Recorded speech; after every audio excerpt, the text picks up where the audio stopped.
My name is Alara Vance, and for 23 years I have been a ghost in my own home. The wind howling through the stone corridors of Stonehaven Keep wasn't as cold as the silence that followed me. My boots, worn thin and soft, made no sound on the ancient flagstones as I carried a basket of ash from the hearths to the midden heap. The November rain wasn't rain here in the Scottish Highlands.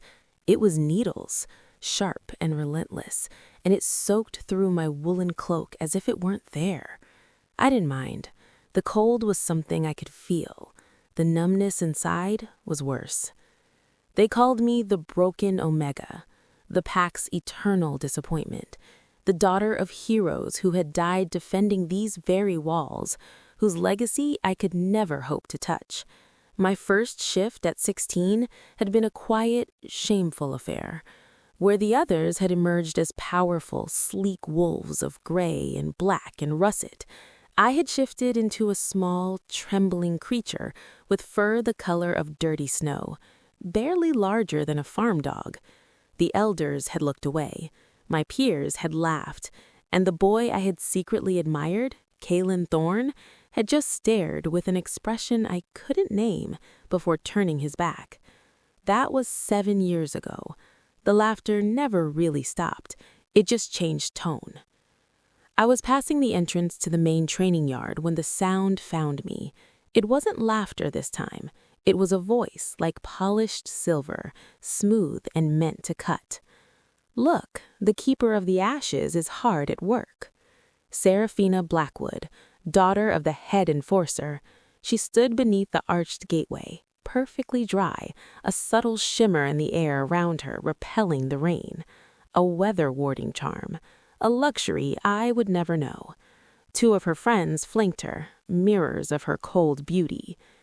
"Tell me, Alara," Seraphina continued, stepping into my path, "do you even try to shift anymore? Or have you accepted your place as the pack's permanent shadow?" I kept my eyes on the ground, on the puddle forming around my worn boots. Engaging was a lesson I'd learned young. It only fed them. "I asked you a question, Omega."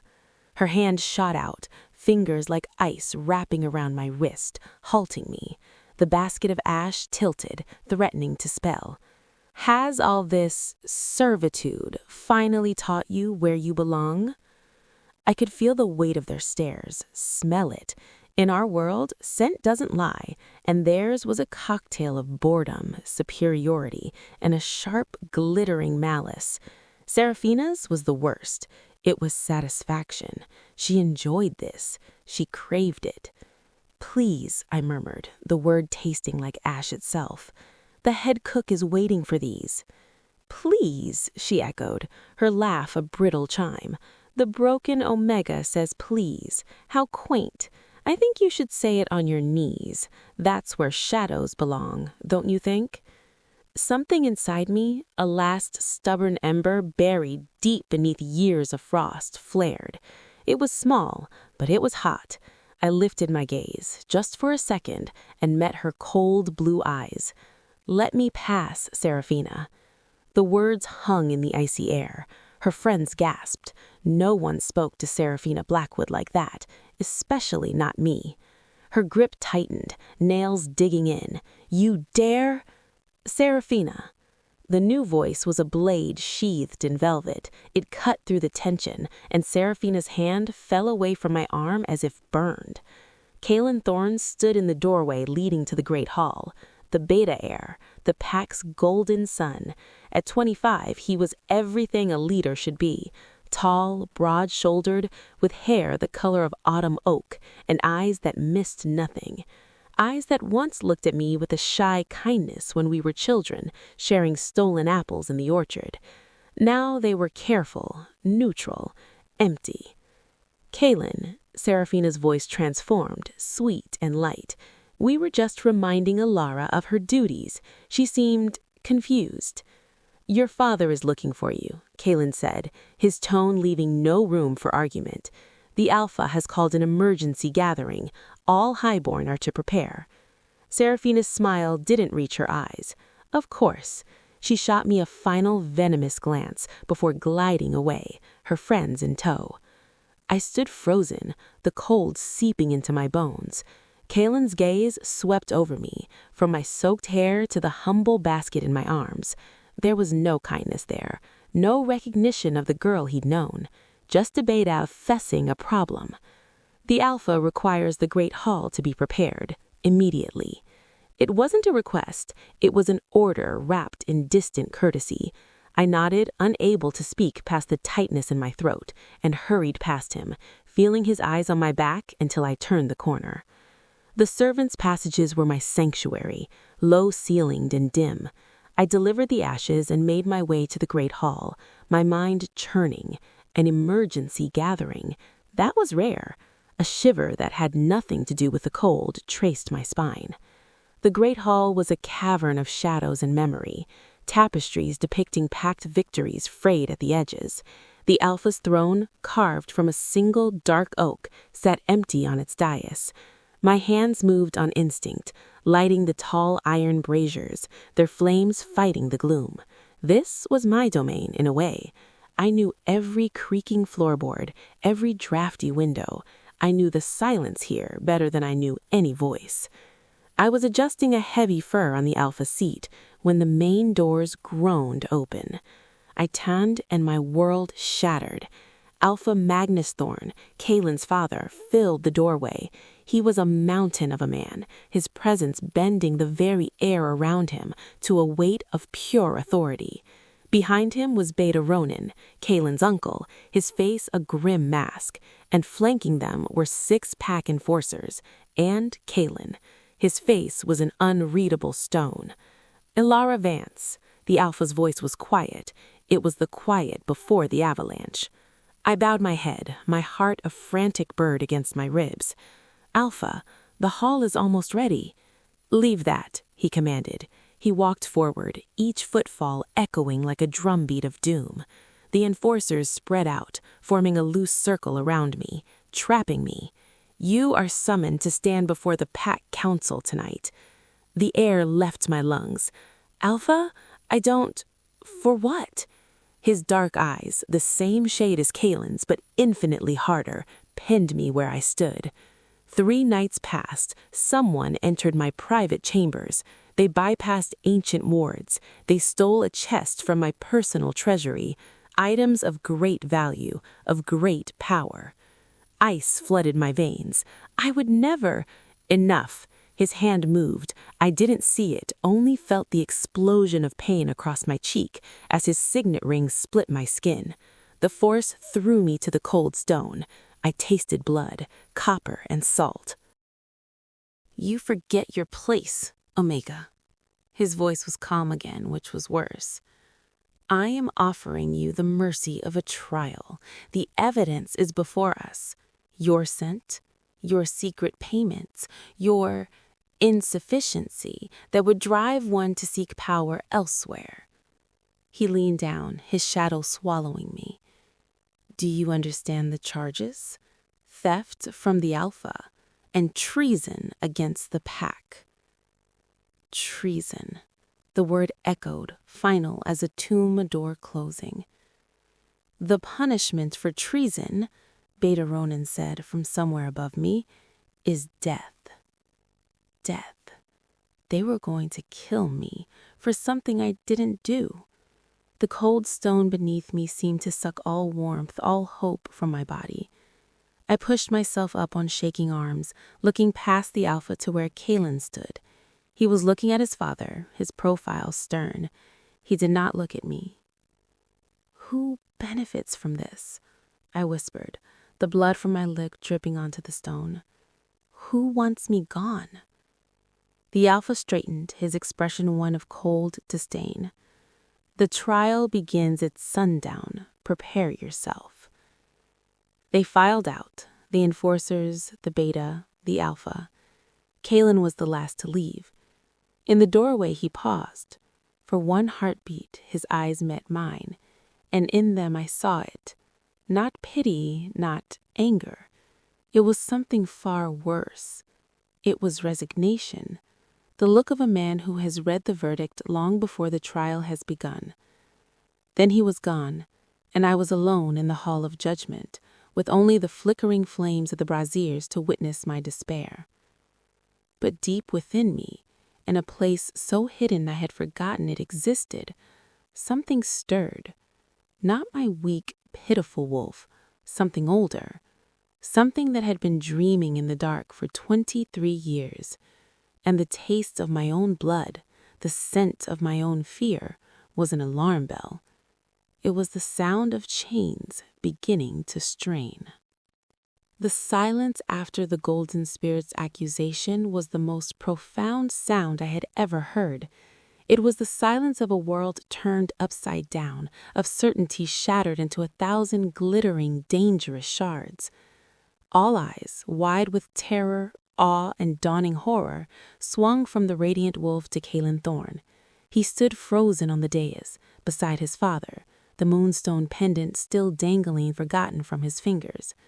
The color had drained completely from his face, leaving him looking like a marble statue of a young god, beautiful and utterly broken.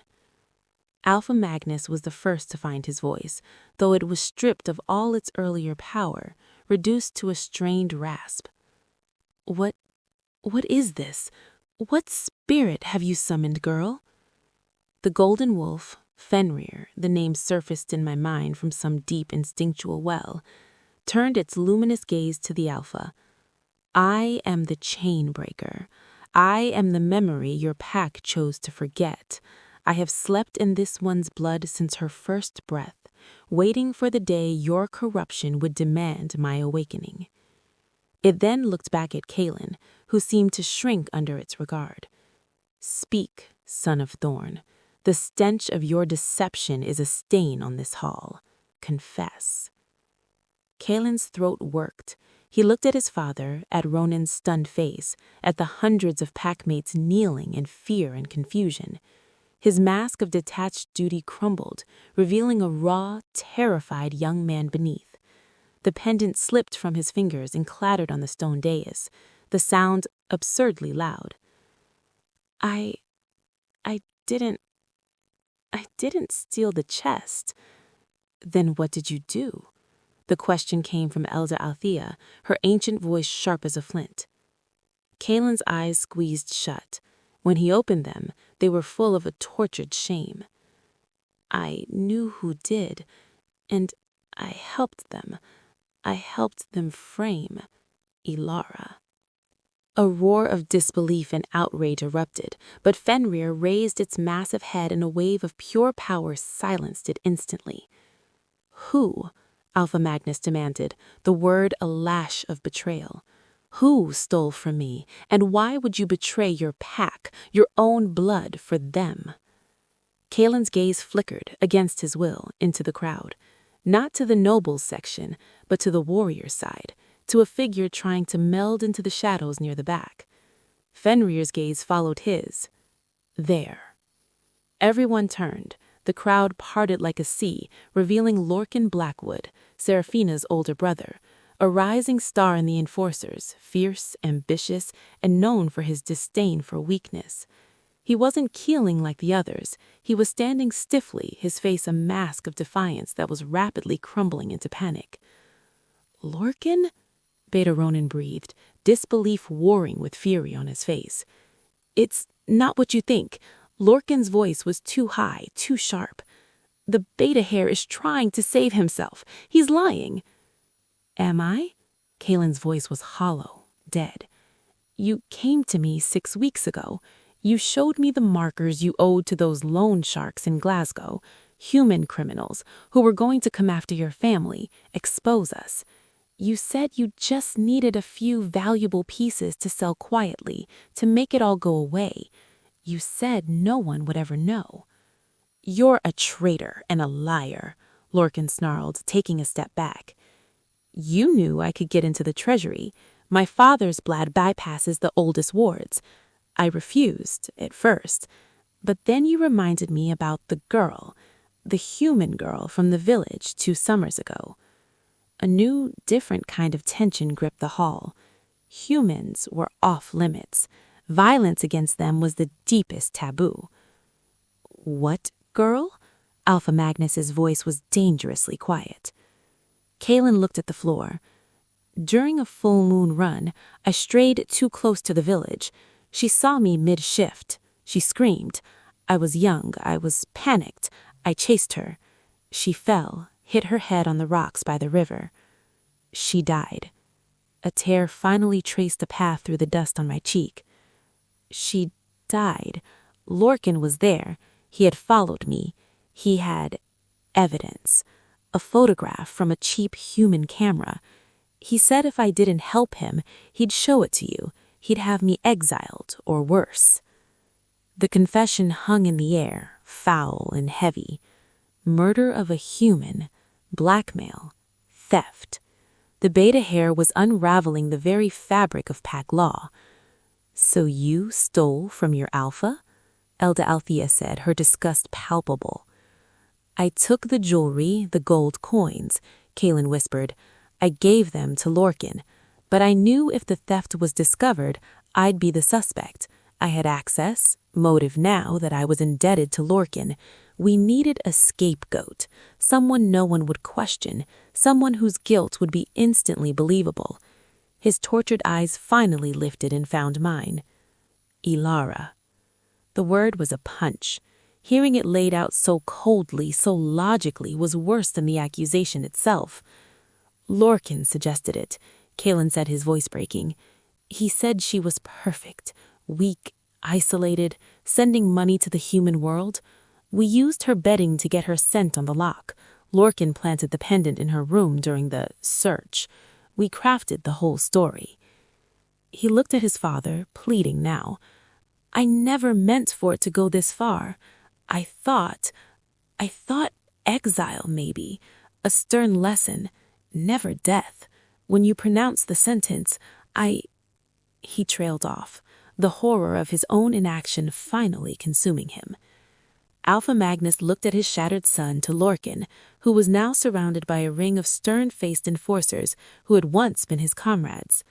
The Alpha's face was gray with a fury so deep it seemed to age him on the spot. "Lorcan Blackwood," he intoned, each word an icy decree. "You are charged with theft, blackmail, and conspiracy to commit treason through false witness." He turned his grim gaze to Kaylin. "Kaylin Thorne, you are charged with theft, conspiracy, and the murder of a human. You will both be taken to the deep cells. Your fates will be decided by a full council after the blood moon has passed." As enforcers moved to seize them, Lorcan erupted. "You can't do this! My family! My father is head enforcer! This is all her fault!" He pointed a shaking, venomous finger at me. "That freak and her monster! They've poisoned your minds!" Fenrir growled, a sound that vibrated in the chest. "The only poison here is the rot of cowardice and greed. Be silent." Lorcan was dragged away, spitting curses. Kaylin went quietly, his head bowed, not resisting. As he passed my platform, he stopped. The enforcers paused. "Ilara," he said, his voice raw. I have no words for what I've done. My shame will outlive me. I am sorry." I looked at the boy I'd once known, now a stranger wearing his face. The anger was there, a hot coal in my gut, but so was a terrible, aching pity. "Your apology," I said, my voice surprisingly steady, "changes nothing, but I hope you learn to carry the weight of it." He flinched as if struck, then allowed himself to be led away. The Alpha turned to me. The golden light of Fenrir still bathed the hall, and I stood within it, no longer a condemned prisoner, but something entirely new and terrifying. "Ilara Vance," he said, and for the first time I heard something like respect in his tone. "The charges against you are dismissed. Your name is cleared. The pack owes you a debt for uncovering this corruption." He paused, clearly wrestling with the next words. "And I offer you my personal apology for my blindness, for my haste." An Alpha apologizing to an Omega, the pack, still on their knees, watched this unprecedented event with stunned silence. The apology was a bandage on a mortal wound. It didn't heal the years of scorn, the terror of the last hours, but it was a start, a crack in the world I knew. "Thank you, Alpha," I said quietly, "but this spirit, my father, what was done to me, I want to know everything." The Alpha exchanged a heavy glance with the elders. "That is a long tale, and this hall is not the place for it. Come to my private chambers at first light. You will have your answers." He looked at the towering form of Fenrir, who watched him with those ancient, knowing eyes. "And we will discuss what happens now." The assembly was dismissed. The pack filed out in a hushed, shell-shocked silence, casting fearful, reverent glances at me and the Golden Wolf. Brenna fought her way to me, throwing her arms around me in a fierce hug before being swept along by the crowd. Soon, only the elders, the Alpha, Beta Ronin, and I remained. Fenrir's form shimmered, growing less solid until it was a golden haze, then a warmth that retreated back into my chest. The immense pressure lifted, leaving me feeling strangely light and empty. "How is this possible?" Beta Ronin murmured, staring at me as if I were a ghost. "The legends of Fenrir are ancient, predating Stonehaven. He was said to be a guardian spirit, bound to a bloodline thought extinct after the fall of the Ironwood Pack." "My mother," I said, the pieces clicking together with horrible clarity. "She never spoke of her family. She said they were all gone." Elder Althea nodded slowly. Liana was not just a wandering Omega seeking sanctuary. She was the last daughter of the Ironwood Alpha line. She came to us, pregnant with you, fleeing the slaughter of her pack. She begged us to hide you, to suppress the legacy in your blood, so the same enemies would not find you. We performed an old, deep magic. We bound your ancestral spirit, made your wolf seem weak. It was meant to protect you." The truth was a cold knife. "You didn't protect me," I whispered, the anger rising again, hot and fresh. "You let me live a life of humiliation, of being less than nothing for a danger that might never have come. You stole my childhood, my strength." "We chose your life over your pride," Elder Althea said, but her usual certainty was absent. "It was your mother's wish, and we believed it was the only way." "You were wrong," I said, and the words had the force of a decree. "And now that spirit is awake, and those enemies you hid me from, if they're out there, they'll sense him, they'll come for me, and you've left me weak and unprepared." The uncomfortable truth of my words settled over the room. In trying to hide me, they had created a perfect target. "Then we prepare you," Alpha Magnus said, his voice firming with decision. "Starting tomorrow, you will train. You will learn your history. You will learn to wield what is in your blood. Stonehaven will protect its own." It was a promise, but after today, I knew the value of a promise from those in power. My protection, my future, could not rest in their hands alone. I had a spirit of legend in my soul, and I had a lifetime of pain to turn into strength. The real trial was just beginning. The dawn after the trial did not bring peace. It brought a brittle, watchful silence that hung over Stonehaven like a mist.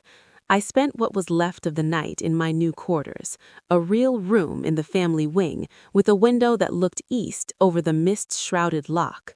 It was 3 times the size of my old closet, and the bed was so soft it felt like a trap. I slept fitfully, my dreams a chaotic storm of golden eyes, falling pendants, and Kaylin's voice whispering, "I'm sorry." When the first gray light touched the window, I was already dressed and waiting. The cut on my cheek was a faint pink line now, thanks to the accelerated healing I'd never really had cause to use before. A reminder, not of my weakness, but of their injustice. Fenrir was a quiet presence in my mind, a warm, steady hum at the edge of my consciousness. He didn't speak, but I could feel his approval of my restlessness. A sharp rap sounded at the door. It was Captain Lyra, the commander of the Stonehaven warriors. She was a woman carved from granite and whipcord, her dark hair streaked with silver and tied back in a severe knot. Her eyes, the color of a winter sky, assessed me in one sweeping glance. "Whence, Vance? The Alpha is waiting. Follow me." She didn't wait for a reply. Turning on her heel, I hurried after her through corridors that felt different now.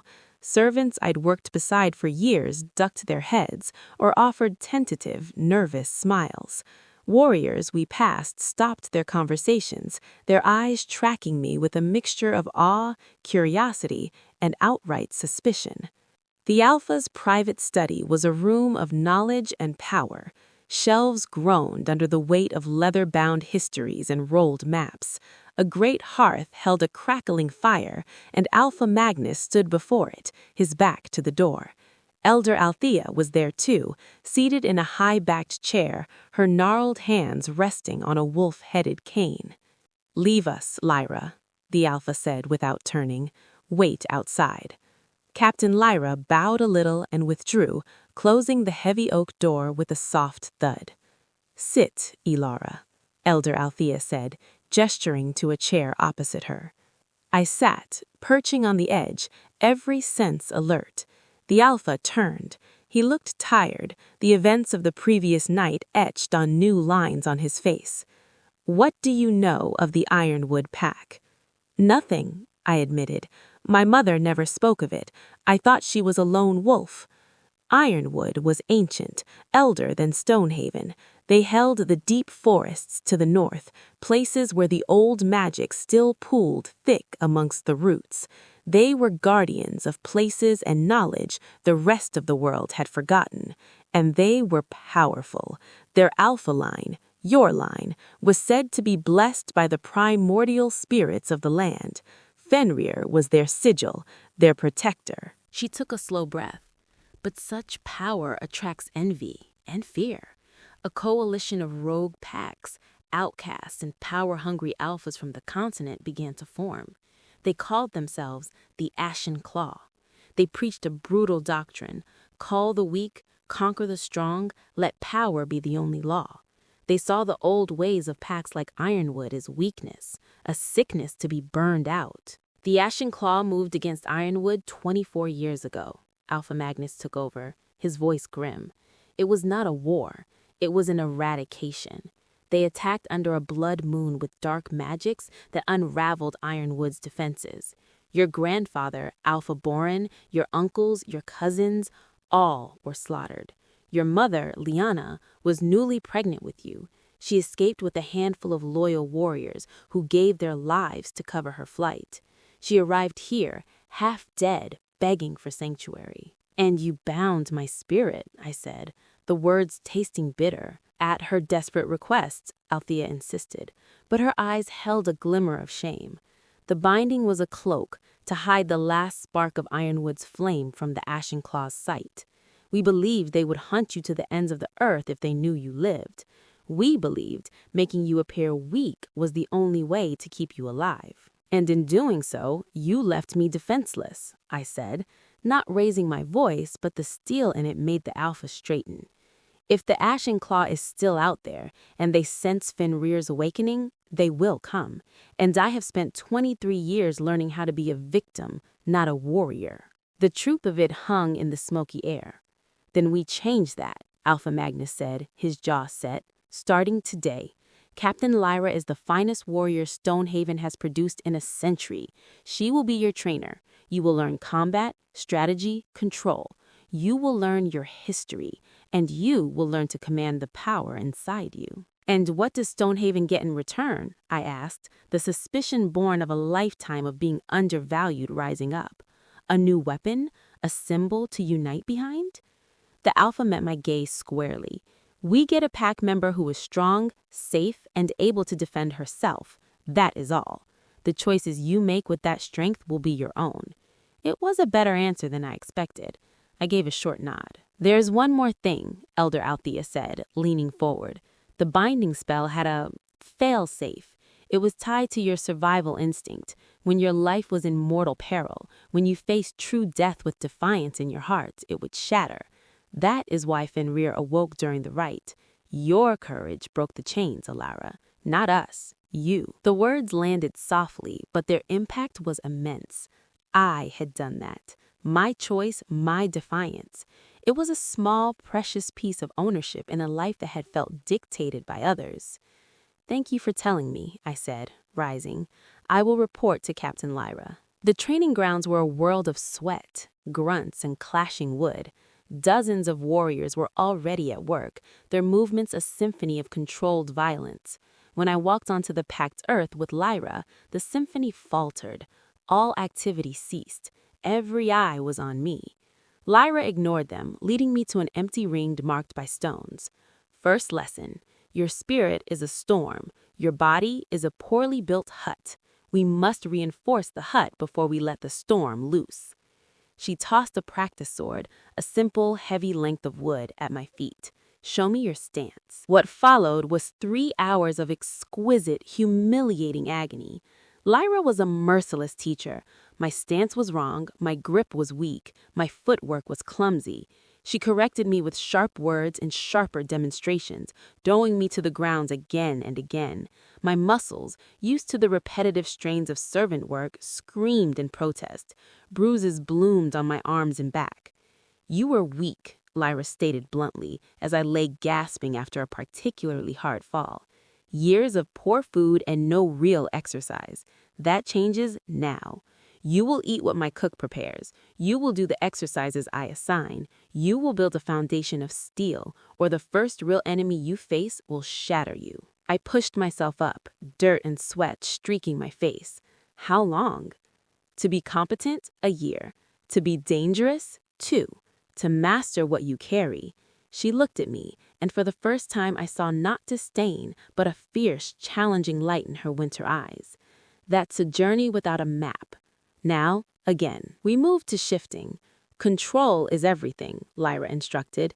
Shift, slowly. Feel every bone, every muscle. Do not let the power take you. You take it. I close my eyes, reaching for Fenrir. Ready? Always. Do not fear the form. It is you. The shift this time was not the explosive, radiant transformation of the trial. It was slower, more deliberate. I focused, trying to guide the change. The world reshaped itself, sounds sharpening, smells exploding into complex stories. My perspective dropped to 4 legs. I opened my eyes.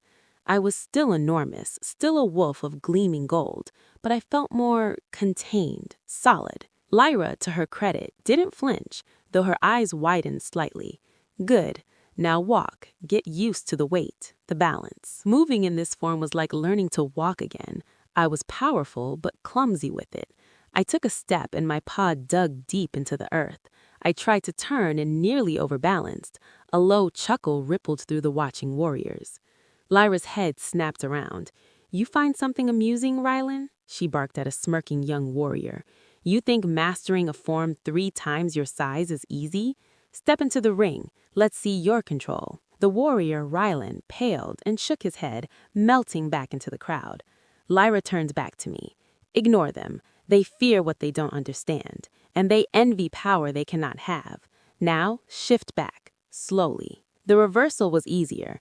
I focused on my human form, feeling the power recede, fold itself neatly back into that deep place inside.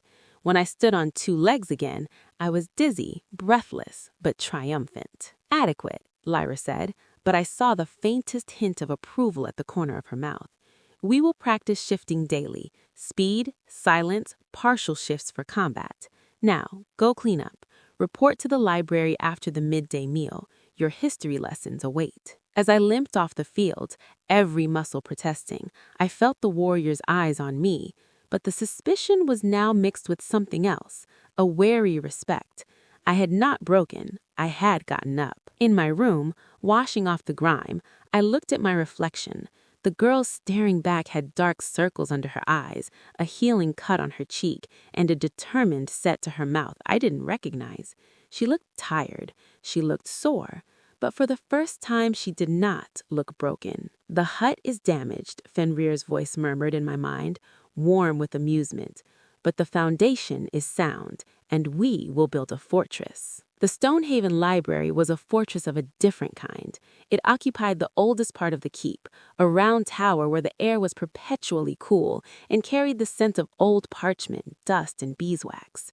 Narrow windows sliced thin beams of afternoon sunlight across towering shelves crammed with books, scrolls, and leather-bound journals. My tutor was Elder Althea's own apprentice, a young, serious-faced wolf named Aiden.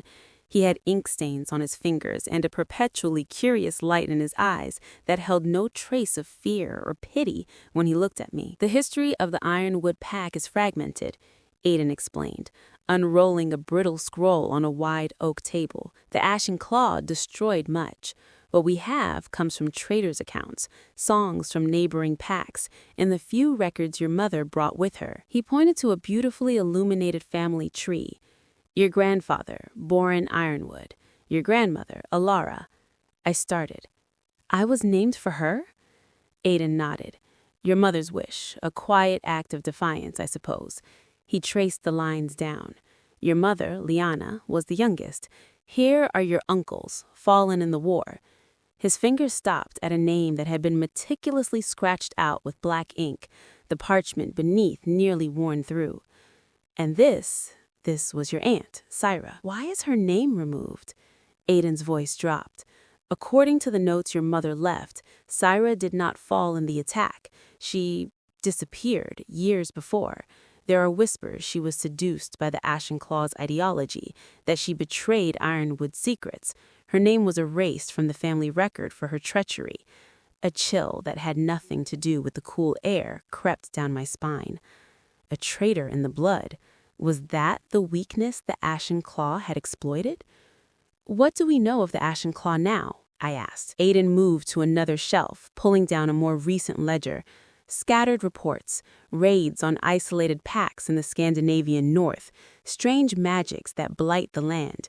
They are recruiting, but quietly. They favor subterfuge and fear over open war now.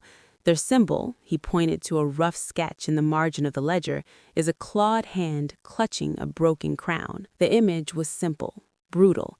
It felt like a promise. "If they learn of Fenrir's awakening," I said quietly, "they will see it as the crown reforged." "Yes," Aiden said, meeting my gaze. "They will come, not just for you, but for what you represent, a restoration of everything they sought to burn." The weight of it settled on my shoulders, heavier than any practice sword. I was no longer fighting for my own life. I was a symbol, a banner I didn't choose to carry. The next few days fell into a punishing rhythm. Dawn until noon was spent with Lyra on the training grounds, a blur of aching muscles, grueling drills, and slow, meticulous shifting practice. My body protested, but it also began to change. The meals Lyra's cook provided, rich in meat, vegetables, and hearty grains, were rebuilding me from the inside out.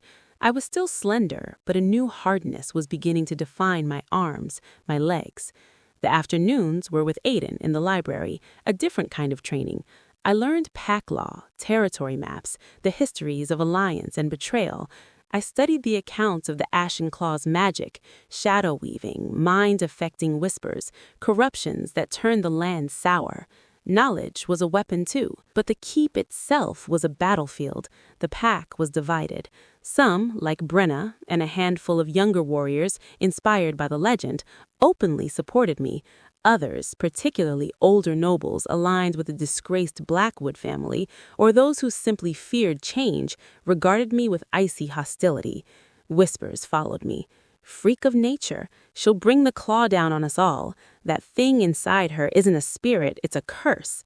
I tried to ignore them, focusing on Lyra's commands and Aiden's scrolls, but the isolation was a familiar, bitter companion. One evening, returning to my room after a late session in the library, I found the door slightly ajar. I always locked it. A cold prickle of alarm ran down my neck. I pushed it open slowly. Nothing was out of place at first glance. The bed was made, the fire in the small grate was low. Then I saw it, placed squarely on the center of my pillow, a single black feather from a raven, and beneath it a piece of parchment. On it, crudely drawn in what looked like charcoal, was the symbol Aiden had shown me, the clawed hand grasping the broken crown. My blood turned to ice. It wasn't a report from a distant land. It was here, in my room. I picked up the feather. It was real. The message was clear. We see you. We are here. You are not safe. I didn't scream. I stood very still, the feather trembling in my hand. Fear was a cold serpent coiling in my gut.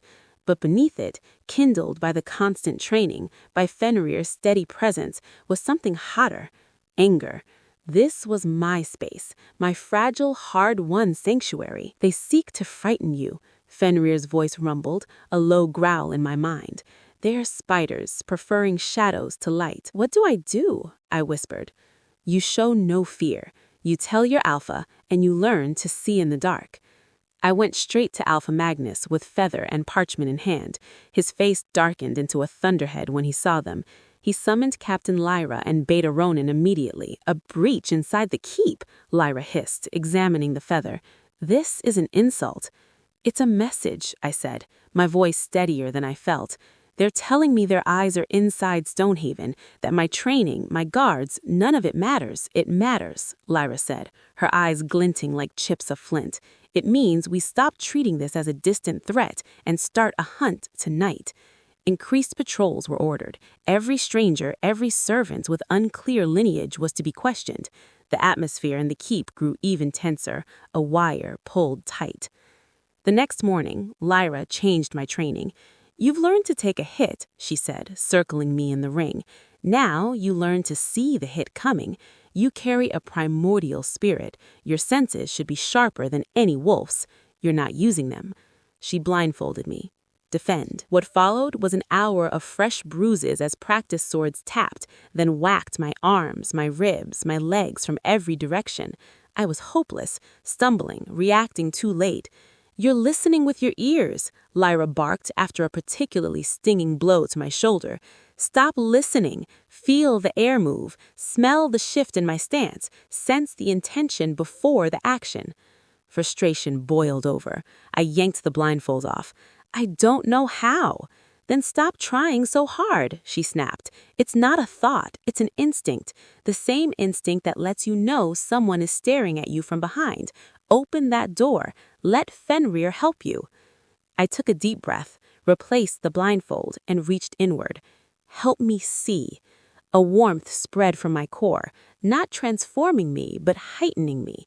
The world behind the blindfold didn't go dark. It became a landscape of sensation. I could hear Lyra's heartbeat, steady and slow. I could smell the oil on the practice sword, the damp earth of the training grounds, the faint salt of her sweat. I could feel the minute disturbance in the air as she shifted her weight onto her back foot. She moved. I didn't hear the swing. I felt the pressure wave of it. I brought my own practice sword up, not where the sound was, but where the disturbance would be. Clack! The solid block sent a shock up my arms, but I had blocked it perfectly. Lyra went still. I pulled off the blindfold. She was staring at me, a fierce, proud smile breaking across her stern face. Now, she said softly, we begin. That afternoon, instead of the library, Aiden took me to the keep's war room. A massive table held a detailed map of the Highlands, with carved stones representing packed territories. History is one thing, Aiden said. Strategy is another. The Alpha and Captain Lyra believe you should understand the board on which we are all playing. He pointed to Stonehaven's territory, a swath of land around the loch. Our allies here to the east, the Glenmore pack. Neutral here, the Falkirk wolves. And here, his finger moved north into the deepest, most remote glens. These territories have gone quiet in the last 5 years. No trade, no communication. Scouts who go in sometimes don't come back. Ashen Claw? I asked. It is the fear, he admitted. If they have a foothold there, they are at our back door. As I studied the map, the pieces of my new life clicked together. The physical training, the historical knowledge, the strategic awareness. They weren't just making me a warrior. They were, in their way, preparing me for something more. That night, as I lay in bed, the black feather burned in my mind's eye. But the fear was smaller now. In its place was a cold, clear resolve. They were in the shadows, so I would learn to be the light that burned the shadows away. The hunt was on, and I was no longer the prey. 1 week after the black feather appeared, a horn sounded from the watchtower. 3 long, clear blasts. An envoy was approaching. The Glenmore Pack, our eastern neighbors and most important allies, were arriving a moon earlier than expected. Tension, already humming in the air, tightened another notch. The arrival of outsiders was a test of our stability, of our strength, and now of the new and volatile element that was me. Captain Lyra found me on the training grounds, drilling the new sensory exercises. "The Alpha wants you at the greeting," she said, her expression unreadable. "Me? Why? I'm not a diplomat. I'm the problem. You are a member of the Alpha's household now," she stated, "and the Glenmore Alpha will have heard the rumors. Seeing you under control, respectful, and strong will do more for the alliance than 100 diplomatic letters. Change. Look presentable. I was given a new tunic of deep forest green, embroidered with silver at the cuffs, the colors of Stonehaven, but of a finer cut than I'd ever worn. Brenna helped me braid my hair in a complex style, befitting a high-born daughter. The reflection in the polished bronze mirror was a stranger. The girl was gone, replaced by a young woman with wary eyes and a straight spine. The cut on her cheek was a faint silver line. I stood on the steps of the great hall with the Alpha's household. Beta Ronan was there, along with Captain Lyra and the elders. I stood slightly apart, feeling like a painted statue on display. The Glenmore delegation rode through the gates. At their head was Alpha Corbin, a bear of a man with a russet beard and sharp, intelligent eyes. Beside him rode his Beta, and just behind, a young man who held himself with an easy, confident grace. He had tawny hair and eyes the color of a summer sky. His gaze swept the welcoming party, and for a heartbeat lingered on me. Not with the fear or hostility I was used to, but with open, curious assessment. Formalities were observed, welcomes given. In the great hall, during the feast, I was seated at the high table, a place of honor that felt like a bed of nails.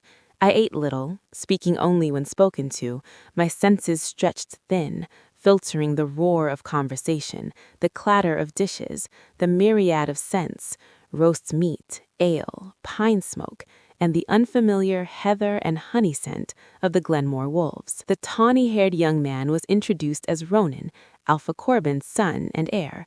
As the feast wore on, he managed to maneuver himself into the seat beside mine. "So," he said, his voice low and pleasant, "you're the one causing all the excitement." I kept my eyes on my plate. "I don't mean to cause excitement. Rarely do the truly interesting ones," he replied, taking a sip of wine. "My father's scouts have reported disturbances in the northern glens, strange signs, wards broken from the inside. Your recent unveiling has given us a new piece for the puzzle." I glanced at him. He wasn't accusing, he was collaborating. "The Ashen Claw." He nodded. "We've lost scouts too. The quiet is spreading. An alliance between our packs has always been of convenience. Now, I think, it must be one of necessity." His summer sky eyes held mine. "I am glad to see Stonehaven is not hiding its new strength. It gives us hope." His words were a balm and a burden. He saw me not as a freak, but as an asset. A piece on the board, yes, but a valuable one. Later, as servers brought out honeyed pastries, A young Stonehaven kitchen maid, her hands trembling slightly, approached to refill my goblet. As she tipped the pitcher, her eyes met mine. They were wide with panic, a silent plea. Then her foot, or perhaps someone else's, caught on the leg of my chair. She stumbled. The pitcher flew from her hands, not toward me, but toward Ronan Glenmore. Time seemed to slow. The glint of metal pitcher, the arc of the dark red wine. It wasn't an accident. The stumble was too forced, the trajectory too perfect. This was no clumsy maid. My body moved before my mind could form the thought. The sensory training took over. I felt the intention in the air a split second before the act. I didn't stand. I shoved my shoulder into Ronan's side, knocking him sideways from his chair. The pitcher sailed past, missing him by inches, and smashed against the stone wall, wine spraying like blood. Silence. Then uproar. The maid had disappeared into the throng. Guards rushed. Alpha Corbin was on his feet, his face thunderous. Ronan picked himself up from the floor, his gaze locking onto mine. "You saw that," he stated. Not asked.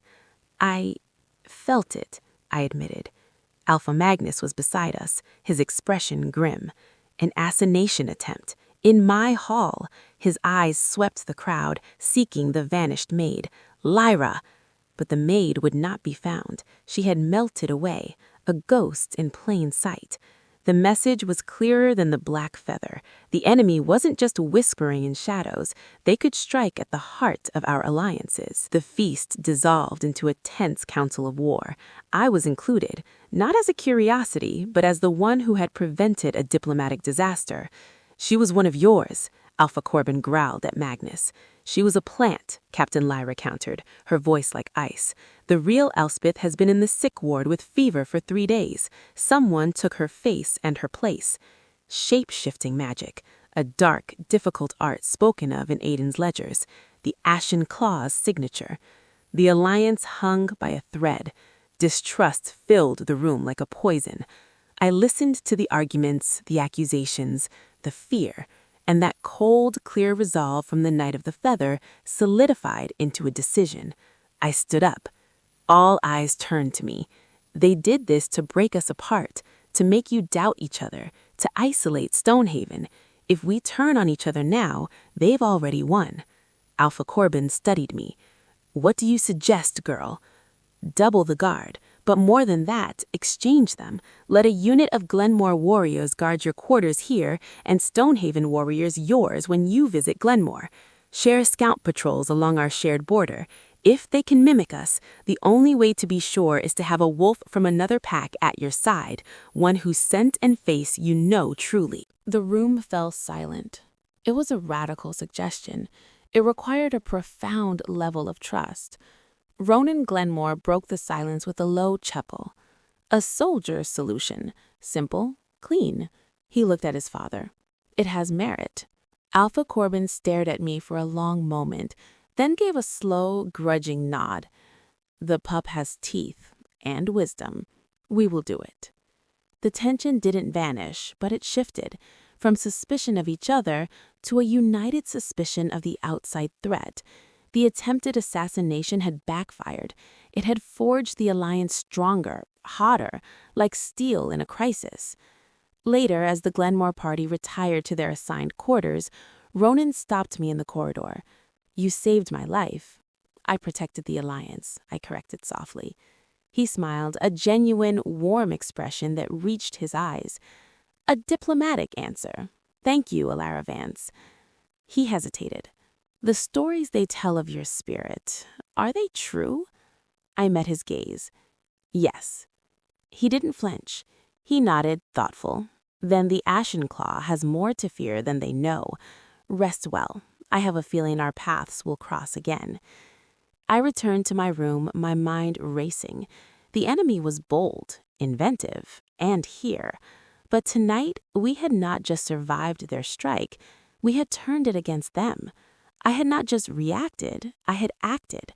I had made a choice that changed things. Fenrir's warmth pulsed in my chest, a silent approval. "You did not just see the move on the board, you made your own." As I lay down to sleep, the face I saw wasn't that of the terrified maid or the wary Alpha Corbin. It was Ronan Glenmore's thoughtful, assessing look. Not seeing a symbol or a weapon, seeing a person. It was a new feeling, a dangerous, fragile, and utterly compelling one. The game was indeed afoot, and I was no longer a piece. I was learning to be a player. The Glenmore warriors integrated into Stonehaven's rhythms with a wary professionalism. Their presence was a constant, prickling reminder of the threat, but also a steadying one. The exchange worked. The doubled, mixed patrols along our shared eastern border reported nothing but the usual wildlife. The silence from the north, however, grew louder. My training became a forge. Lyra was no longer just building a warrior, she was tempering a weapon. Mornings were a brutal symphony of combat drills, now incorporating the heightened senses Fenrir provided. I learned to fight blindfolded, to distinguish the scent of fear from aggression, to feel the subtle shift in the earth that betrayed a hidden opponent. My body, fed and pushed to its limits, shed the last softness of my servitude, replacing it with lean, responsive muscle. Afternoons with Aiden delved deeper into the enemy's mind. We studied accounts of Ashenclaw tactics, ambushes that used the terrain itself as a weapon, psychological warfare that turned packmates against each other with whispers and doubt. I learned their hierarchy, their known agents, their obsession with eradicating the old blood. And Fenrir was no longer just a presence. He was a teacher. In the deep silence of the night, in my mind, he showed me things. Memories that were not my own, forests older than time, battles under strange stars, the feel of ancient magic coursing like rivers through the world. He taught me not how to unleash his power, but how to channel it, how to let a fraction of his strength flow into my limbs for speed, into my senses for clarity, into my voice for a command that could not be ignored. The power is a flood, his voice would echo in the darkness behind my eyes. You cannot drink the ocean. You must learn to sip from the stream, to direct the current. Control. Always control. 2 weeks after the Glenmore envoy, Lyra assigned me to a patrol. Not a training exercise, but a real one. The midnight watch along the northern tree line where our territory bordered the silent glens. My partner was Finn, one of the younger Glenmore warriors, a serious boy with keen eyes. Stay sharp, stay quiet. Report anything. Anything. Do not engage unless attacked. Understood? The night was clear and cold, the moon a sharp sliver of bone white in a sky dusted with icy stars. Finn and I moved in silence, our footsteps muffled by the thick carpet of pine needles. The forest here was ancient, the trees towering sentinels. It was beautiful, and it felt watched. We had been out for an hour when Fenrir's voice stirred, a warning hum. Danger, not close, approaching, from the northeast. I froze, holding up my hand. Finn instantly stilled beside me, his hand going to a sword. "What is it?" he breathed. "I don't know," I whispered back, my senses stretching. "Something's wrong. The bird stopped." A moment ago, the night was full of the tiny rustles and calls of nocturnal life. Now there was nothing. A pocket of absolute silence had settled over a patch of forest ahead of us, and it was moving our way. "Back to the ridge," I said, the decision instinctual. Better sight lines. We turned, moving faster now, a low jog. The silence followed, swallowing the sound of our footsteps. It was unnerving, a void chasing us. We broke onto a rocky outcrop that overlooked a shallow water. Below us, the moonlit water glittered, and that's when we saw them. Shadows detached themselves from the deeper shadows of the opposite tree line. Not werves, not yet. They moved on 2 legs, but with an unnatural, fluid grace. 6 of them. They were clad in dark, non-reflective leathers, their faces obscured by deep hoods, and they moved without a sound. The silence was their cloak. "Ashenclaw," Finn gasped, drawing his sword. The metallic shing was obscenely loud. The figures below stopped as one. 6 hooded faces turned up towards our position. I couldn't see their eyes, but I felt their attention like a physical pressure.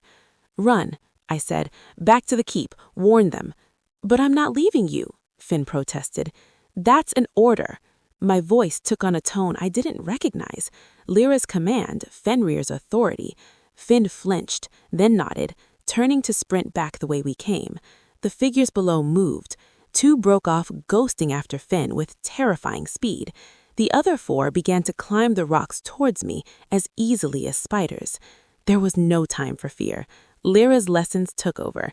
I drew my own sword, a real one tonight, steel and sharp. I reached for the stream of power inside me, not the flood, just a trickle. My senses sharpened further. I could smell the cold stone, the damp moss, the faint coppery scent of old Glot on the climbers. I could hear the whisper of their clothing against rock. The first one crested the ridge. He didn't speak, he just lunged, a black dagger appearing in his hand. I parried, the clash ringing in the silent night. He was fast, stronger than he looked. I gave ground, letting Lyra's defensive forms guide me. Block, pivot, deflect. A second attacker came from my left. I ducked a swipe, feeling the wind of the blade pass over my head. I was surrounded. My world narrowed to the dance of steel and the reading of intentions and the twitch of a muscle, the shift of weight. I couldn't win this. Not like this. They were too skilled, too coordinated. One of them fainted high. I raised my sword to block. The other drove his dagger toward my ribs. There was no room to dodge. "Now," Fenrir's voice roared. I didn't shift fully. I let the power surge into my arm, into the sword. A golden light, faint but visible, sheathed the steel. I swung, not at the dagger, but at the attacker's wrist. The enhanced strike was devastating. Steel met flesh and bone with a sickening crack. The man screamed, a raw human sound, and fell back, his dagger clattering away. The others hesitated, shocked by the light, the power. In that heartbeat of surprise, I spun, kicking the legs out from under the first attacker.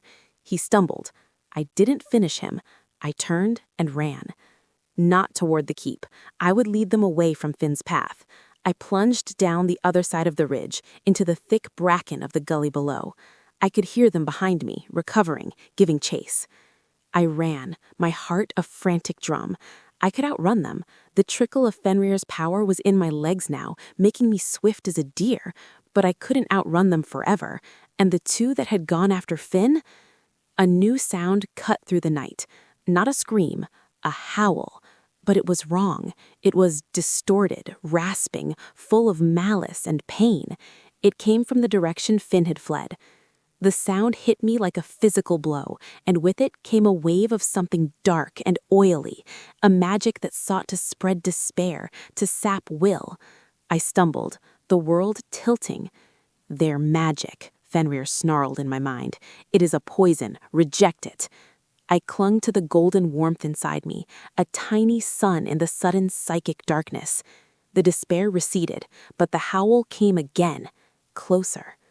They had shifted, and they were between me and the keep.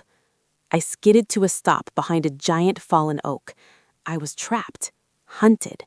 The 4 were behind me. The 2 twisted wolves were ahead. I closed my eyes, pressing my back against the rough bark. This was it, my first real fight, and it would be my last. "No," Fenrir's voice was calm, ancient. "This is your first test. You have learned control. Now learn release. A single note, a focused point, for your packmate." An image formed in my mind, not a full transformation, a focused expulsion of power through the voice, the howl to answer their howl. I took a deep breath, digging down past the terror, to the core of steel Lyra had forged, to the ancient song Fenrir remembered. I thought of Finn, brave Finn who had stayed when he should have run. I thought of Stonehaven, my home. I opened my mouth, and I did not scream, I did not howl like a beast. I sang. It was a single, pure note that tore from my throat, magnified and shaped by the primordial power within. It was not loud, but it cut through the night like a blade of light, slicing through the distorted howl, through the oppressive silence. It was the sound of sunrise after a long winter, of an unbreakable chain snapping, of a truth that could not be silenced. The effect was immediate. The pursuing footsteps behind me faltered, cries of pain echoing. The twisted howl ahead choked off into a yelp of shock. In the sudden, ringing silence that followed my note, a new sound arose. From the direction of the keep, answering howls. Clean, strong, furious. The Asselhoff Stonehaven and Glenmore patrols had heard. They were coming. The attackers hesitated. Their advantage of stealth and fear was gone. A series of sharp whistles echoed, a retreat signal. The shadows melted back into the forest, carrying their wounded. I slumped against the tree, my legs giving out. The golden light faded from my skin. I was trembling, exhausted, my throat raw, but I was alive. Minutes later, torches appeared through the trees. Lyra was at the front, her face etched with concern that melted into fierce pride when she saw me. Behind her was Finn, bloodied but standing, supported by Ronan Glenmore. "You held," Lyra stated, pulling me to my feet. "They ran," I rasped. Ronan looked at me, then at the direction the attackers had fled. His eyes of summer sky were dark with understanding. "That sound, was that you?" I nodded, unable to speak. He exchanged a look with Lyra. "The stories," he said quietly, "do not do you justice." As we walked back to the keep, the adrenaline faded, leaving a deep, cold certainty. The Ashen Claw had shown their hand. They were not just infiltrators, they were hunters. And tonight, the hunt had failed. But as I walked, supported by Lyra's strong arm, I felt something new from Fenrir. Not just approval, satisfaction, and a hint of something else. Anticipation. The first battle was over. The war had just begun. And I had found my voice. The aftermath of the ambush changed everything. Stonehaven Keep was no longer a sanctuary under subtle threat. It was a fortress preparing for siege. The attempted strike against the Glenmore heir and the open attack on a patrol meant the Shadow War was over. The Ashen Claw had declared itself.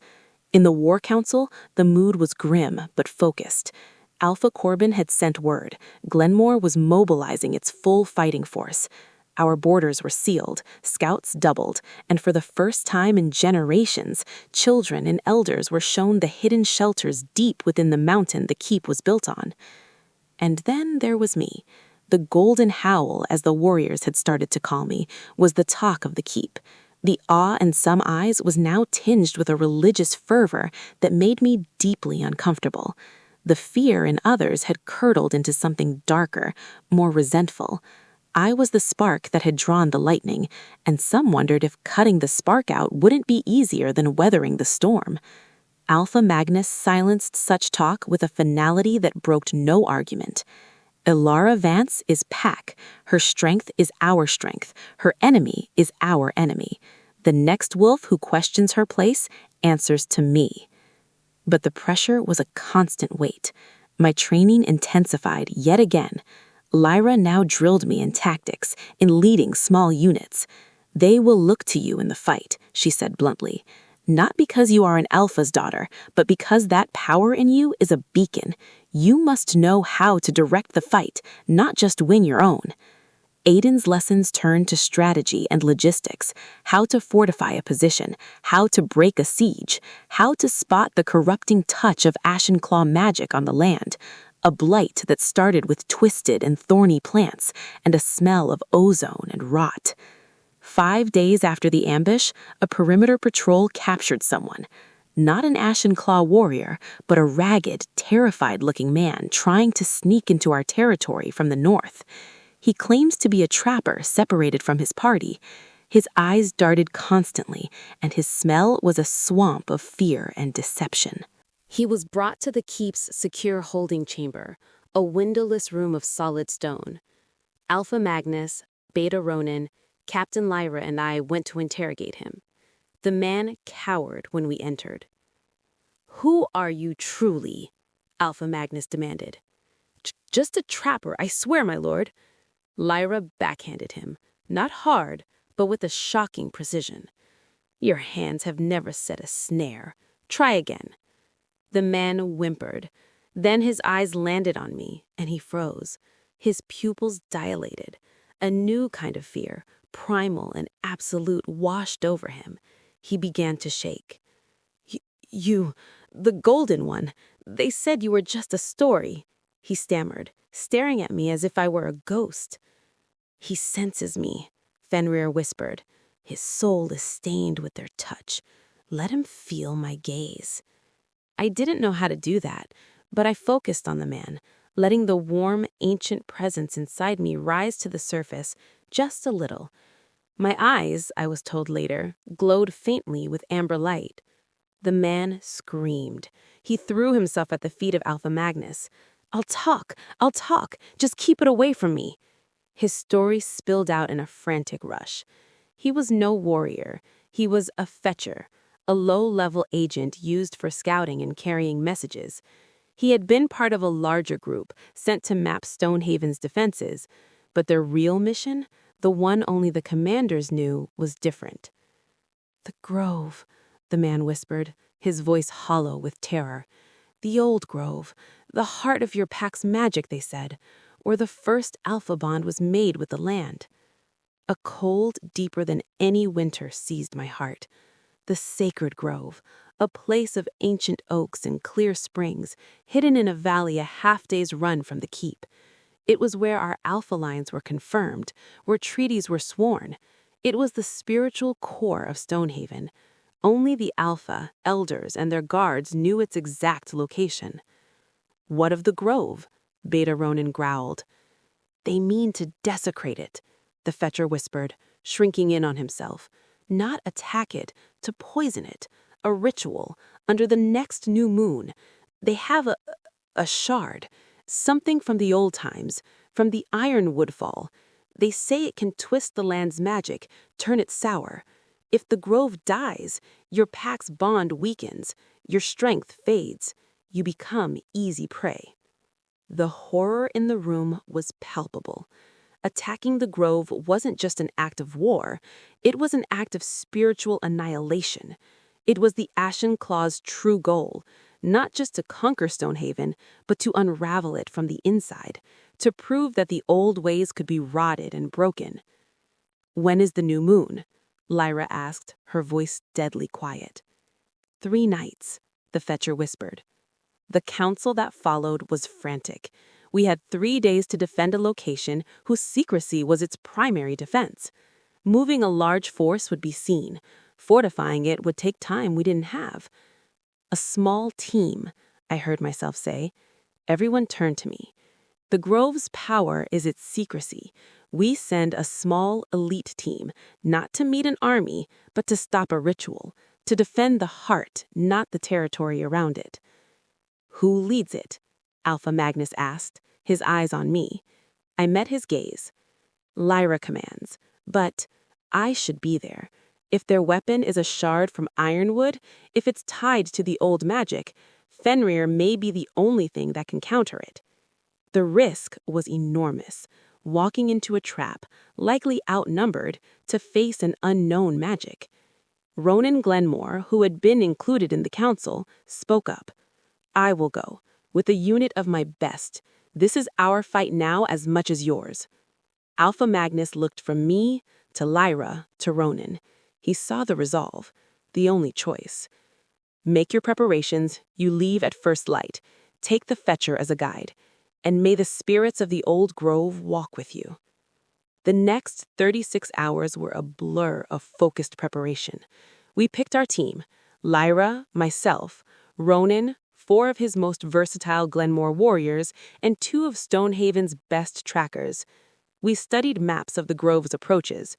We packed light, weapons, healing supplies, and food for 2 days. The night before we left, I walked the battlements alone. The weight of what we were attempting was a stone in my stomach. This wasn't just about my survival anymore. It was about the soul of my pack. Ronan found me there. He leaned on the stone beside me, looking out at the dark forest. "Nervous?" "Terrified," I admitted honestly. "Good. Only fools aren't afraid before a fight. It means you understand what's at stake." He was quiet for a moment. "That sound you made wasn't just power. It was pure. It reminded me of the stories my grandmother told of the world before it was broken. It gave us hope. I just did what felt right. That's what makes it true," he said. He turned to face me, his summer sky eyes serious in the moonlight. "Whatever happens tomorrow, Alara, it has been an honor to stand beside you." His words warmed a place in me that had been cold for a very long time. "The honor is mine, Ronan."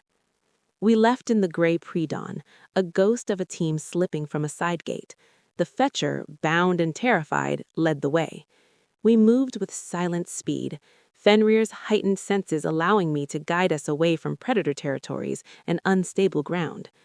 As we traveled, I felt it, a faint, pleasant hum in my blood, a pulling sensation.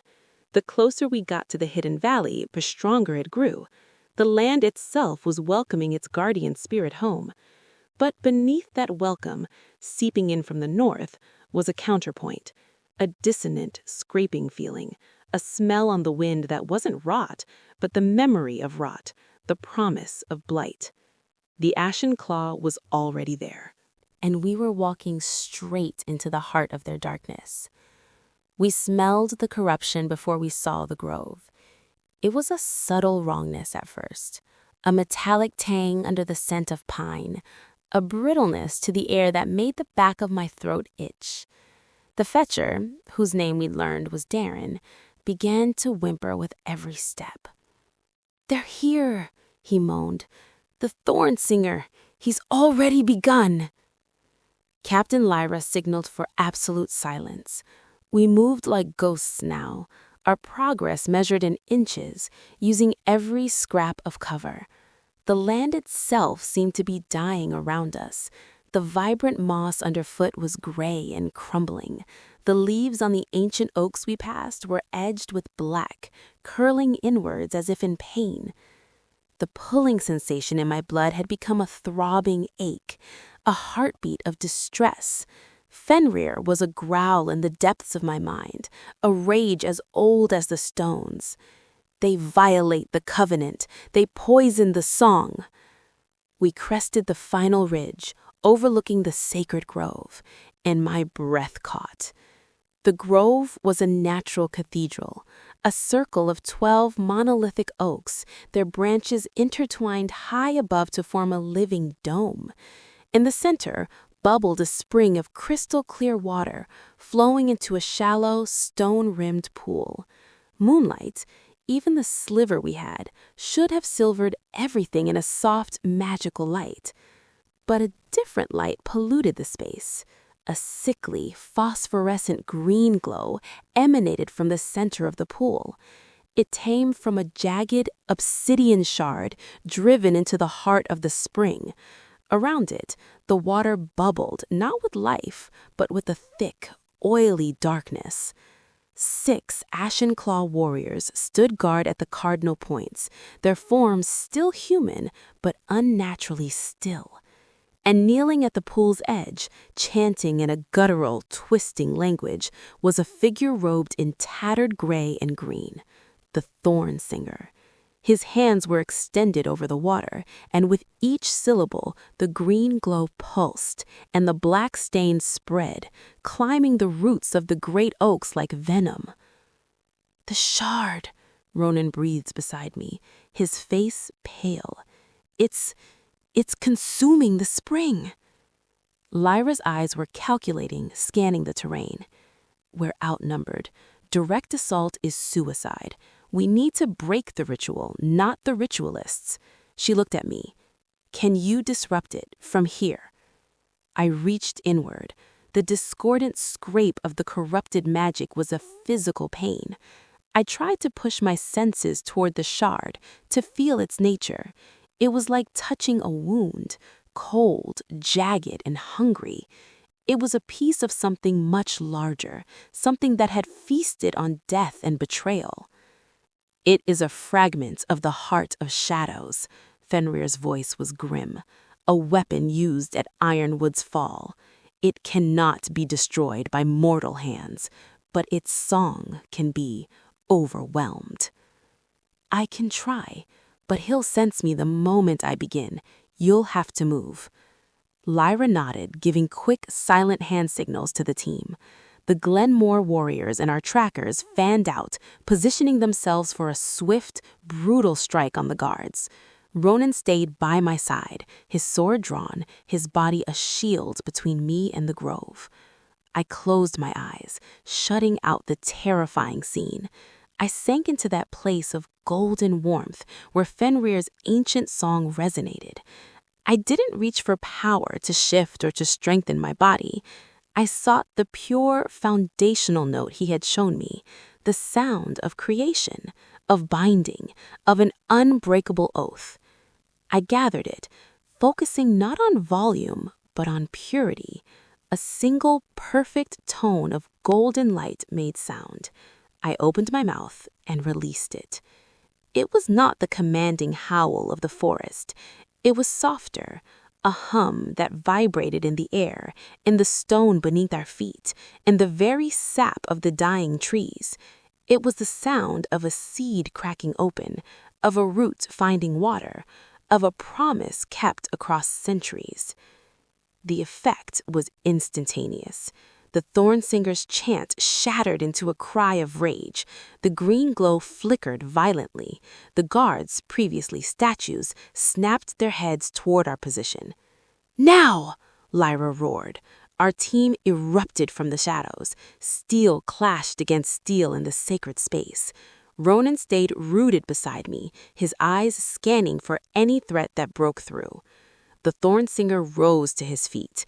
He was tall, gaunt, his face hidden in his hood's depths. He turned slowly toward our ridge. I could feel his gaze, a pressure like a cold hand on my soul. The last spark of a dead fire. You come to sing your little song? I will teach you a new one, a song of endings. He raised a hand, not toward me, but toward the corrupted pool. He clenched his fist. The black, oily water surged, not outward, but upward, coalescing into a monstrous, formless shape, a thing of liquid shadow and thorny vines with pinpoints of green light for eyes. It let out a silent roar that was a vacuum of sound and launched itself up the slope toward us. "Elara!" Ronan shouted, stepping forward to meet it. "No!" I grabbed his arm. "It's not real steel that can hurt it. It's made of the poison." The shadow beast was almost upon us. I could smell its decay, feel the life being sucked from the air around it. Fenrir's urgency was a fire in my veins. The bond, you must forge the bond. Link your will to the grove's true heart and strike through that connection. I didn't understand, but there was no time. I dropped to my knees, plunging my hands into the soil of the ridge, not the corrupted earth of the grove's edge, but the living earth just beyond it. I poured my awareness downward, past stones and roots, seeking the deep, slow pulse of the land. The true heart of the grove wasn't the spring, it was the network of life it fed. I found it, a deep, golden, thrumming warmth, faint and frightened beneath the spreading black poison. I touched it with my spirit, with the part of me that was Fenrir's vessel. "I am here," I sang to it, not with my voice, but with my soul. "I am of the old blood. I stand with you." The land's pulse strengthened, grasping at my presence like a lifeline, a torrent of pure, untamed life energy, the memory of 1,000 summers, the strength of the mountains, the patience of the stones, surged up through my hands. It was too much. It would burn me to ash. "Channel it," Fenrir roared. "Shape it with your intent." The shadow beast was upon Ronan. He swung his sword, the blade passing through it harmlessly, coming out dripping with black sludge. The thing wrapped a vaporous limb around his arm, and he cried out as the flesh beneath his armor began to gray and wither. My fear for him crystallized my will. The flood of power had a target. I didn't stand. I let the energy course through me, not as a weapon I held, but as a river I directed. I focused it into a concentric beam of concentrated sunlight, of pure, defiant life, and I aimed it from my heart, through my gaze, at the core of the shadow beast attacking Ronan. There was no sound, only a blinding flash of gold that consumed the darkness. The shadow beast dissolved with a hiss like water on a hot stone, leaving only a smell of ozone and purified earth. Ronan stumbled back, clutching his arm.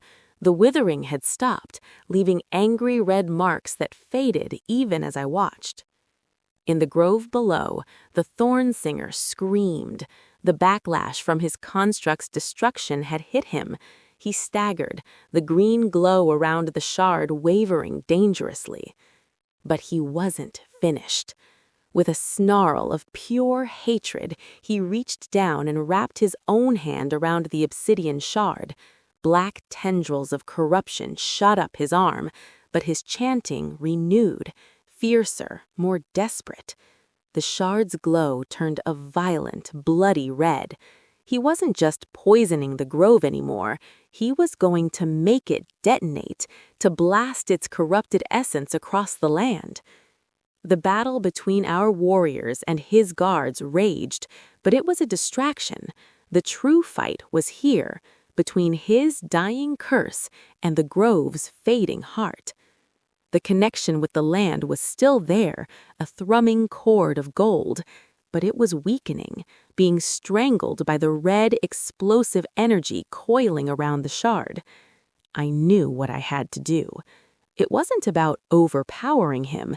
It was about claiming what was mine. I stood up. I walked down the ridge, toward the grove, toward the thorn singer. Ronan called my name, but his voice was distant.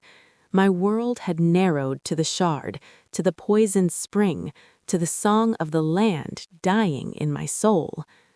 "You cannot have this place," I said, my voice ringing with an authority that was both mine and Fenrir's. "You are not welcome here." The thorn singer laughed, a wet, broken sound.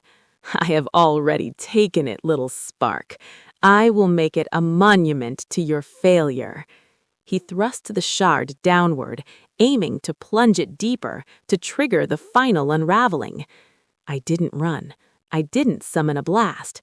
I reached out with the bond, with the golden cord connecting me to the grove's heart, and I offered it to Fenrir. "It is time," I thought. "Sing with me." For the first time, there was no separation. Our wills became one. I was Ilara, who had known weakness and found strength. He was Fenrir, the chainbreaker, the ancient guardian. Together, we were the heir of Ironwood, the voice of the land. We opened our mouth, my mouth, and we sang. This was not a note, it was a symphony. It was the crash of the first wave on the shore, the groan of ancient trees growing, the cry of a wolf under the full moon, the whisper of roots drinking deep. It was the unbroken song of life, relentless and renewing. The song hit the red explosive energy and didn't fight it. It unwove it. It unwove the corrupt magic thread by thread, dissolving the hatred, soothing the pain, reclaiming the stolen power. The bloody light snuffed out. The song washed over the obsidian shard. It didn't shatter, it softened. The jagged edges smoothed, the oily blackness faded to a dull, inert gray. It was just a rock. The song flowed into the spring, cleansing the water, turning the black stain to mist that dissipated in the moonlight. It climbed the oaks, and the black edges on the leaves unfurled, turning a vibrant, healthy green. The thorn singer stared at his hand, now holding a harmless stone, then at the revitalized grove. His hood fell back, revealing a face ravaged by dark magic and utter disbelief. Impossible! Then Lyra was there. Her sword flashed. The Thornsinger fell. His ritual, his purpose, his life ended. Silence returned to the grove, but it was a different silence. It was the peaceful, humming quiet of a healed wound, of a danger past. I swayed on my feet, the symphony ending, the golden chord fading to a warm, satisfied ember in my chest. The fusion with Fenrir receded, leaving me profoundly myself, but changed. I'd touched the core of something vast, and it had left its mark on my soul. Ronan reached me first, catching me as my knees buckled. "Ilara," he whispered, his eyes full of awe and concern. "It's done," I whispered. "The grove is safe." Around us, the last of the Ashen Claw guards were being subdued. The grove, bathed in true moonlight now, seemed to breathe a sigh of relief. The water in the spring sparkled, clearer than ever. We had won, not just a battle, but the war for Stonehaven's soul. As I leaned against Ronan, exhausted but whole, I felt the land's gratitude. It was a gentle warmth in the soil beneath my feet, a whisper in the rustling leaves. We were not just pack and territory anymore. We were bonded, and I was home. The return to Stonehaven Keep was not a quiet one. Word of our success, cleansed grove, defeated Thornsinger, shattered shard, had raced ahead of us on the swift paws of messenger wolves. We were met at the gates by a roaring crowd. Flowers were tossed, hands reached out to touch us as if we were holy relics. The mood was one of delirious relief and burgeoning triumph. For me, the noise was overwhelming. The fusion with Fenrir in the grove had left my senses permanently heightened, as if a veil had been ripped away. I could hear the heartbeat of the wolf 3 rows back, smell the specific blend of herbs in the stew cooking for the victory feast, feel the minute vibrations in the stone keep from hundreds of shifting feet. It was glorious and exhausting. Alpha Magnus embraced me formally before the pack, his pride evident. "You have saved more than a place, Ilara. You have saved our spirit. Stonehaven's debt to you is eternal." The words were meant to honor, but they felt like new chains. The looks I received now were even more intense. To some, I was a living legend. To others, a reminder of their own inadequacy. And to a few worried few, like Elder Althea, I was a puzzle that had grown dangerously complex. In the days that followed, the changes in me became more apparent. I no longer needed to consciously reach for Fenrir to enhance my senses. They were simply more. I could understand the complex language of sense, emotion, health, lineage. I could see the faint, shimmering auras of magic around the ancient stones of the keep, around Lyra's well-used weapons, around the elders themselves. And I could do things, small things. I could encourage a wilting herb in the kitchen garden to perk up with a touch and a focused thought. I could calm a spooked horse with a whispered word that carried the essence of stillness. I was becoming a conduit for the life magic I had bonded with in the grove. Lyra adjusted my training again. Now it was about control and precision with these new abilities. "Power is a river," she said, echoing Fenrir's earlier lesson. "You've widened the banks. Now you must learn to irrigate the fields, not flood them." But amidst the celebration and my own disorientation, a cold thread of unease remained. The Ashen Claw had been dealt a blow, but they were far from destroyed. The fetcher, Darren, under careful questioning from Aiden and a stern Beta Ronan, revealed more. The Thornsinger was a lieutenant, not a master. The attack on the grove was one spoke in a larger wheel. The Claw's ultimate goal, Darren stammered, was not just to conquer Pax, but to unmake the old world and build a new one from the ashes. Their leader was a figure known only as the Architect, a sorcerer of immense power who had not been seen in decades, but whose commands were absolute. And the shard, Aiden pressed. Where did it come from? From the fall, Darren whispered. They have more. They say the Architect is gathering them to rebuild the Heart of Shadows, to complete what was started at Ironwood. The room went cold. A weapon that could poison a sacred grove was one thing. A rebuilt Heart of Shadows sounded like an apocalypse.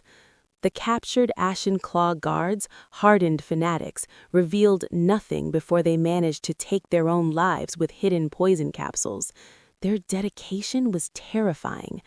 A council was called, this time including Alpha Corbin and Ronan via a magical scrying pool, a complex and draining bit of magic that allowed their images to shimmer in the air before us.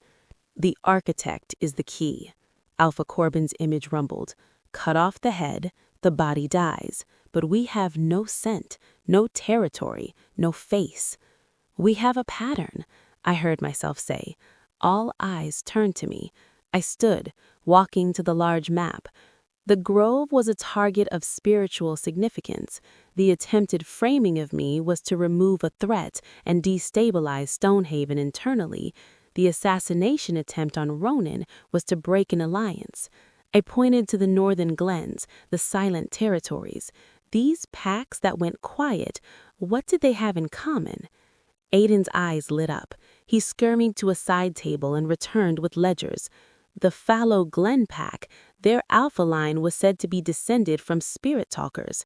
He looked up, horrified. They all guarded places or knowledge of the old magic.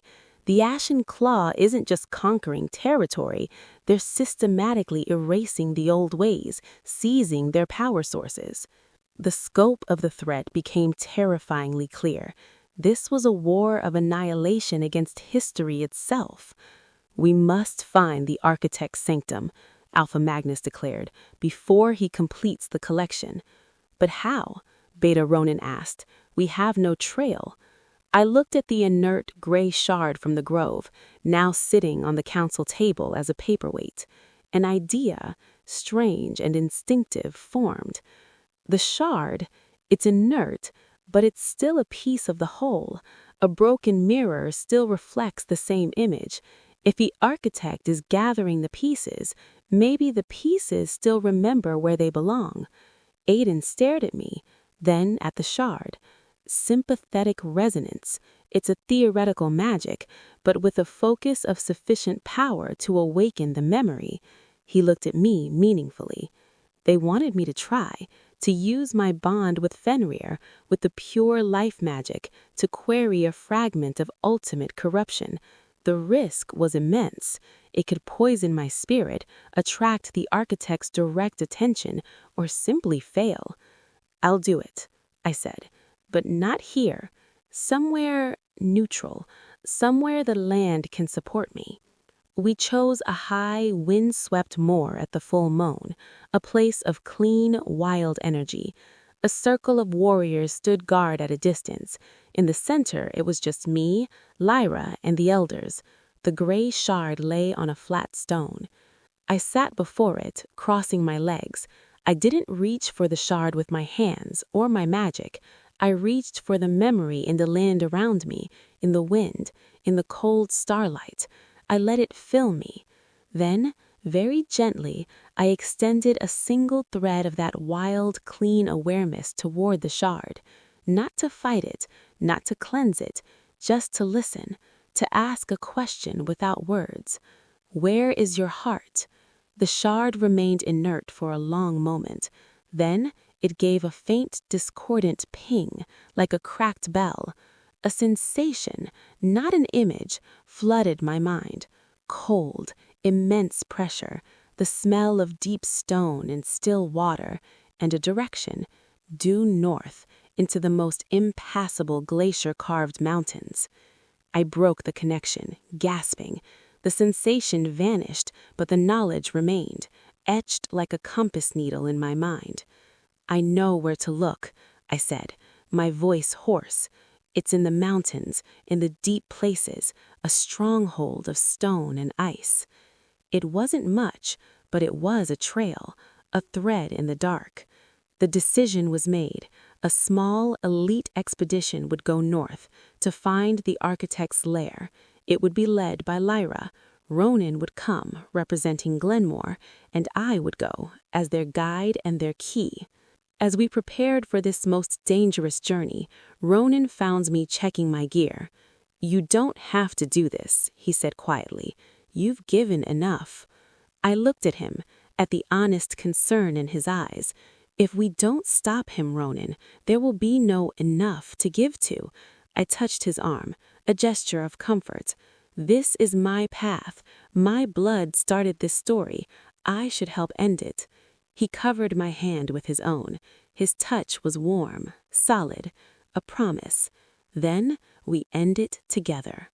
The night before we left, I stood once more on the battlements. The keep was quiet below. Fenrir stirred within.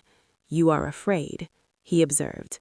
"Yes," I whispered to the stars, "but I'm also ready." "Good," he rumbled, a sound of deep satisfaction. "The hunt for the shadow begins, and this time we are the hunters." The north was a different world, a land of teeth and silence. We traveled light and fast, Lyra, Ronan, myself, Finn, who had insisted on coming, and 2 other veterans, Gareth from Stonehaven and Tamsin from Glenmore, both as tough as the landscape. The air grew thin and bitter, scouring our lungs. The vibrant greens of the forest gave way to the grays of scree slopes, the blinding whites of snowfields, and the deep, aching blue of ancient ice. The compass in my mind pulled us inexorably onward, a cold finger pointing toward the highest, most jagged peaks. The way was not just hard, it was hostile. The mountains themselves seemed to resist us. Rockfalls happened with suspicious timing. Paths we scouted one day were buried under avalanches the next. The weather turned on a knife's edge, hurling blizzards at us even in what should have been late spring. "This isn't natural," Tamsin grunted one evening as we huddled in a shallow cave, chewing on frozen journey bread. "The land is sick, angry." She was right. I could feel it. The deep, golden pulse of healthy land was absent here. In its place was a hollow, aching cold and a subtle, pervasive malice that seeped from the stone. It was the same feeling as the corrupted grove, but vaster, older. The very bones of the world were tainted. 3 days into the mountains, we encountered the guardians. Not wolves, nor any creature I recognized. They were hunched, spindly things with too many joints, carved from ice and shadow. Their eyes glowed with the same sickly green as the Thornsinger's magic. They moved with a terrifying, skittering grace, and their touch left frostbite that resisted our accelerated healing. We called them ice wraiths. Our first encounter with a pack of them nearly ended us. Steel could shatter them, but they reformed unless completely dissolved by fire, or, as I discovered, a pulse of the pure life song. After that first brutal fight, Lyra assigned me as the dedicated Wraithbreaker, conserving my energy for those moments. It was a strange, grim dance, the others holding them at bay with torches and sweeping strikes, while I focused to deliver the cleansing blow. The magic took a toll. Each pulse left me shivering, not from cold, but from a deep inner chill, as if I'd absorbed a fraction of the emptiness I was destroying. Ronan was always there afterward, his steady presence a warmth at my back, sharing his body heat without a word until the shaking stopped. Our bond, forged in the grove, deepened in the desolation. We spoke little, but we fought as one, anticipating each other's moves, a silent understanding flowing between us. After a week of brutal travel, the compass in my mind sharpened to a painful point. We stood at the edge of a colossal glacial valley. In the center, rising from the ice like a fang of black obsidian, was a fortress. It was not built, it was grown from the mountain, twisted and organic, with spires that curved like claws. A palpable aura of wrongness pulsed from it, a silent, screaming pressure that made my teeth ache. This was the place, the architect's sanctum. Moon and stars, Gareth breathed, the curse a prayer. Getting in would be impossible. The glacier around it was a maze of crevasses and sheer walls, and the fortress itself had no visible entrance. "We don't go over," Lyra said, her eyes scanning the ice. "We go under." She had spotted it, a dark stream flowing out from under the glacier at the far end of the valley, steaming slightly in the frigid air. A geothermal vent, a back door. The tunnel behind the waterfall of meltwater was a nightmare of dripping ice, slick rock, and suffocating closeness.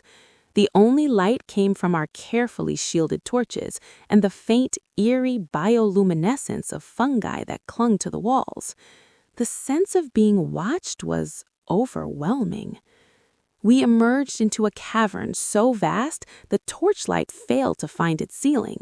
The air was warmer, thick with the smell of minerals and something else, ozone and a sweet, cloying decay. And in the cavern's center, glowing with a soft, malevolent light, was the source of it all. It was an altar of fused black stone. Upon it, arranged in a perfect circle, were 11 jagged obsidian shards, each identical to the one we had cleansed, and in the center of the circle lay a 12th shard, larger, pulsing with a slow, rhythmic, dark light. The heart of shadows, incomplete, but alive. The air around it shimmered with stolen memories, with screams of dying magic, with the ghosts of butchered groves and silent standing stones. And before the altar, his back to us, stood a man.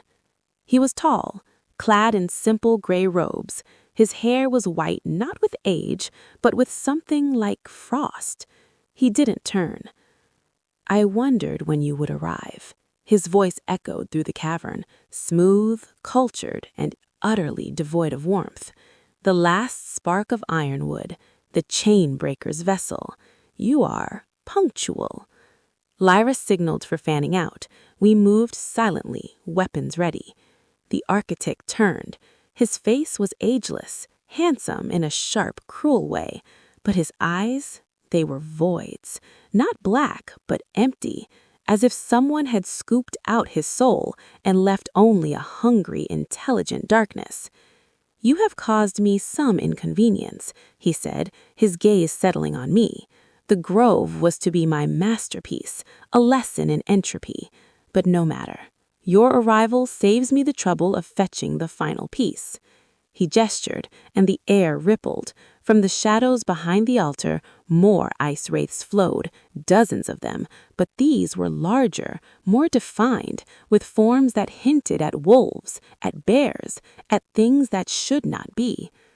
"The final piece?" I asked, my voice steady despite the terror clawing at my throat. "You, of course," the architect smiled, a thin, bloodless gesture. "Your bond with the land, your fusion with the primal spirit. You are the perfect catalyst. Your life force, your stolen legacy, will be the glue that binds the heart together. With it, I will not just erase the old world, I will rewrite the song of life itself in a key of perfect, beautiful silence." He wasn't just a conqueror, he was a fanatic, a poet of oblivion. "Now," he said, "let us begin the final movement." The wraiths attacked. The cavern erupted into chaos. This was not like the skirmishes in the mountains. This was a desperate close-quarters battle for survival. Gareth fell first. A wraith's icy claw found a gap in his armor. Tamsin roared in fury, fighting like a demon to cover Finn as he tried to drag Gareth back. Lyra and Ronan fought back to back, a whirlwind of steel and fire. I stood my ground, pulsing my song, shattering wraith after wraith. But for every one I dissolved, 2 more seemed to form from the very shadows of the cavern. I was tiring. The inner cold was becoming a numbness. The architect watched, a conductor overseeing his violent orchestra, slowly walking towards the altar, towards the pulsing heart. I knew then that fighting the wraiths was useless. We had to break the source. We had to stop the ritual. "Lyra! Ronan! To the altar!" I screamed. They understood. Fighting with renewed, desperate fury, they began to cut a path through the sea of wraiths towards the black stone. I followed in their wake, conserving my energy, a grim resolve settling over me. We reached the base of the altar as the architect laid his hands on the central, largest shard. The cavern trembled. The 11 other shards levitated around the heart. "It's too late," the architect cried, his voice triumphant. "The symphony of unmaking has its crescendo." The emptiness in his eyes seemed to spill out, flooding the cavern with a wave of pure nullity. It was the opposite of the Grove song. It was the anthem of the void. My friends faltered, the will to fight leaching from them. Finn wept over Gareth's body, Tamsin's sword arm drooped, Lyra and Ronan swayed, their eyes glazing over. The numbness in me met that wave of nothingness, and in that meeting, a final, absolute clarity was born. The architect was wrong. He saw my life as the final piece of his weapon. But Fenrir and I, we were not a piece. We were the answer. I looked at Ronan, saw the fading light in his summer sky eyes. I thought of Brenna's laughter, of Lyra's proud smirk, of the humming warmth of the healed grove. I thought of my mother's sacrifice, of the ironwood wolves who had died singing this world's song. I would not let it end in silence. I turned from the altar, from the swirling shards, from the triumphant architect. I faced my friends, my pack, the dying light in the cavern. And I began to sing. Not a focused beam, not a defensive pulse. I opened the floodgates. I poured every memory of warmth, every echo of laughter, every scent of pine after rain, every promise ever kept into a single, defiant, golden chord. I sang the world as it was, flawed, painful, beautiful, alive. I sang of connection, of pack, of love that was stronger than fear. I sang Fenrir's ancient strength and my own hard-won hope, fused into one unbreakable note. The song hit the wave of nullity and did not break. It pushed it back. The wraiths shrieked, dissolving into mist. The rotating shards faltered, their malevolent glow flickering. The architect screamed, a raw sound of fury and disbelief. "No, you cannot!" He lunged for me, his hand outstretched, black energy crackling around his fingers. Ronan, sparked back to life by my song, moved. He threw himself between us. The architect's black energy struck him full in the chest. Ronan's eyes met mine, wide with shock, then softened. He smiled, a small, sad thing, and fell. A howl of pure elemental rage tore from my throat, mine and Fenrir's, indistinguishable. The golden song turned white-hot, a pillar of incandescent light that erupted from my core, shooting upward, blasting through the cavern roof, through miles of ice and stone, into the open sky above the glacier. In that light, the obsidian shards shivered, and then one by one, they cracked, not with a sound, but with a feeling of release, of a terrible tension snapping. The central heart of shadows shattered last, exploding into harmless, glittering dust. The architect stared at his empty hands, at the dissolving dust, at the blinding column of light that was now the heart of the cavern. The emptiness in his eyes finally met something it could not consume, a creation more powerful than any destruction. He uttered one word, beautiful. Then the light consumed him too, not with violence, but with transformation, unraveling him into nothing more than a sigh on the wind. The light faded, the song ended. Silence returned, but it was the gentle, exhausted silence after a storm. I collapsed to my knees beside Ronan. His face was pale, his breathing shallow. The black energy was a spiderweb of dark lines across his chest, but they were fading, retreating before the lingering glow of the song that still hummed in the air. He opened his eyes, summer sky, weary but alive. "Laura," he whispered. I gathered him into my arms, tears I didn't know I had left streaming down my face. "I'm here. It's over.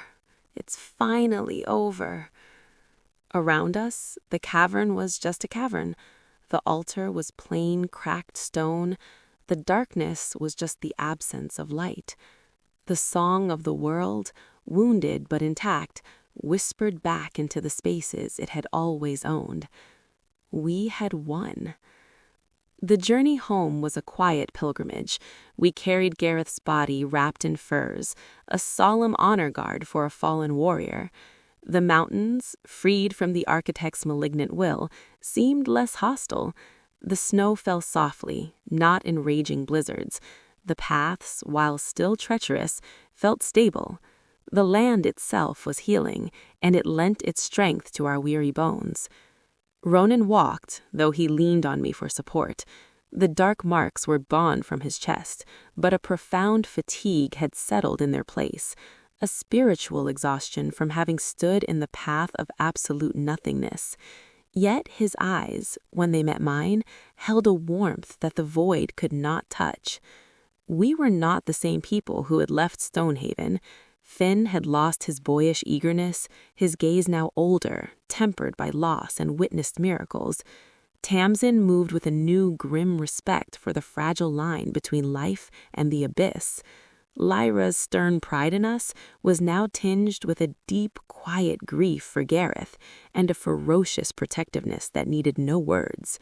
And me, I was different. The fusion in the grove had been a joining. The final song in the glacier had been a surrender. I had not just wielded Fenrir's power, I had offered my entire self as its vessel, and the world had sung back through me. The boundaries between Ilara, the girl from the kitchens, and Fenrir, the chain breaker, had dissolved into something new. I was both. I was neither. I was the legacy made whole. I could feel the slow, deep mending of the land as we traveled south. It was a whisper in the roots, a sigh in the bedrock. The silent territories to the north would remain silent for a generation, perhaps, their wounds too deep for quick healing, but they were no longer dying. They were sleeping. News of our success, carried by swift runners, preceded us. Our return to Stonehaven was not the raucous celebration of the Grove's salvation. It was something deeper, more profound. The pack gathered, not cheering, but in a respectful, awed silence as we passed through the gates. They saw the cost in Gareth's shrouded form, the transformation in our faces, the quiet, radiant certainty that had settled around me like a mantle.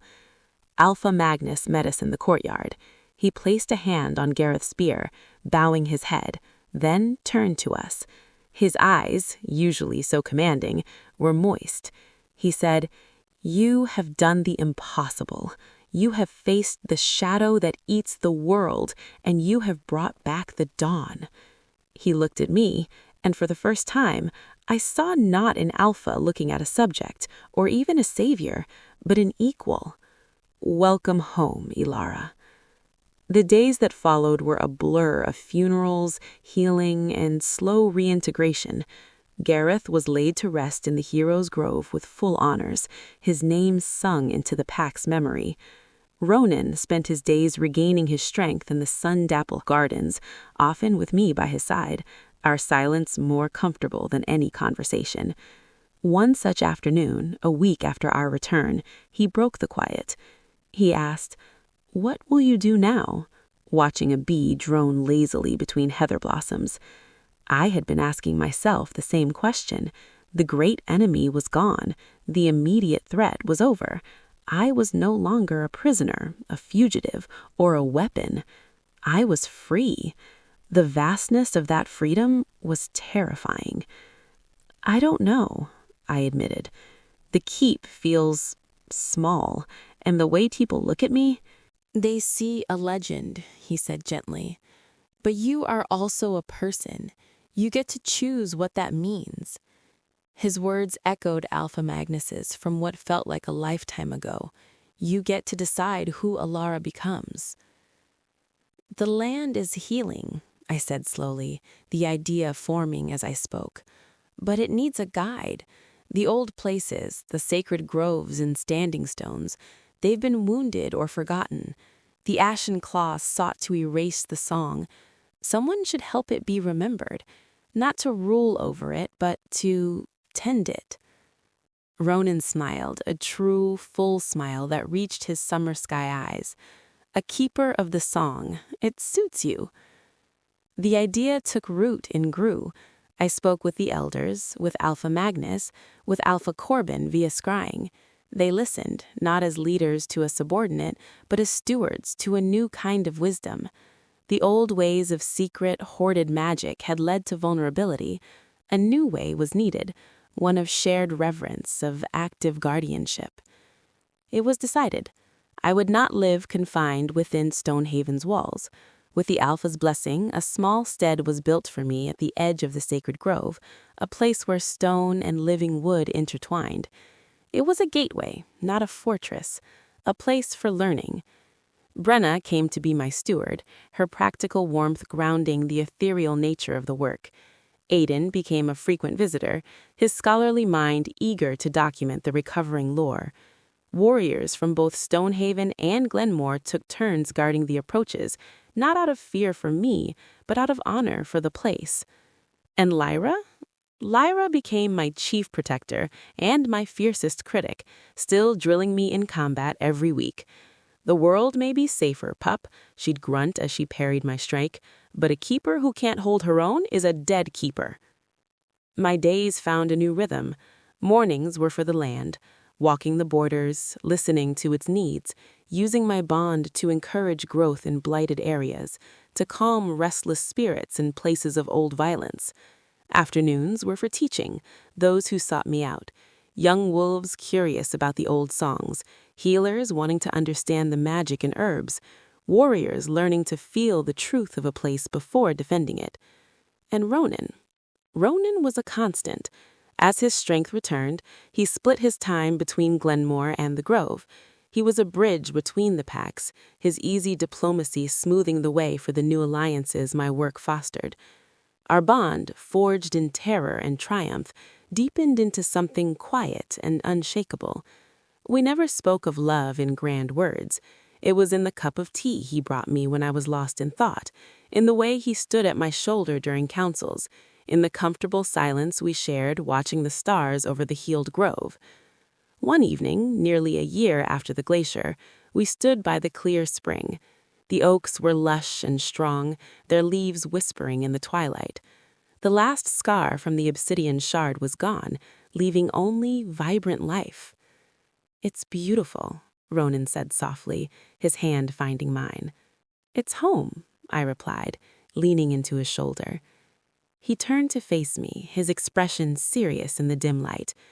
"Alara Vance, keeper of the song, heir of Ironwood, would you consider making a slightly larger home, one that might include a beta from Glenmore on a more permanent basis?"